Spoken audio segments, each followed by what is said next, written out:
With good news for today from Baptist Press, I'm Brandon Porter. 4 years ago, 300 candidates waited in the IMB's Missionary pipeline, considering a call to the nations. That number has now surpassed 1,100, the highest it's been in decades. This means that more than 1,100 individuals have started a process to help solve the world's greatest problem, lostness, by becoming a missionary with the International Mission Board. When IMB President Paul Chitwood came into the role 4 years ago, he knew something needed to change due to the discrepancy between the number of those who began the application process and the number who complete it. It takes about 900 candidates in the pipeline to produce 250 missionaries. IMB leadership understands that the key to bringing the gospel to the unreached is missionary presence that cultivates gospel access, gospel belief, and church planting and multiplication. The Biden administration granted a waiver last week to aid the recovery of Puerto Rico from the devastation of Hurricane Fiona on the same day Southern Baptist leaders joined others in asking for the action. 4 presidents of Southern Baptist entities urged President Biden to provide the waiver immediately.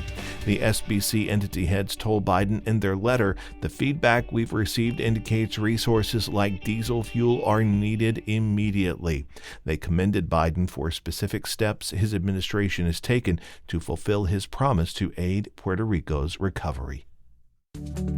Good News for Today is made possible through our friends at the Voice of the Martyrs, a nonprofit organization that serves persecuted Christians around the world. Founded in 1967 by Richard and Sabina Wurmbrand, VOM is dedicated to inspiring believers to deepen their commitment to Christ and to fulfill His Great Commission, no matter the cost. Find out more and sign up for their free monthly magazine at vom.org/goodnews.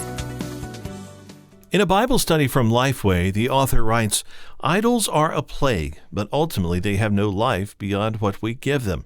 The idols of today include fame, fortune, sex, success, our homes, and our happiness, among a myriad of other things. If we make these things central in our lives, if these are the things we worship, God will do what is necessary to bring us back to Him and help us see that only He is worthy of worship. The gracious work of God has culminated in the gift of His Son, Jesus, the image of God, to save us from our idols, our penchant to chase them, and the consequences of death and judgment that follow in their wake.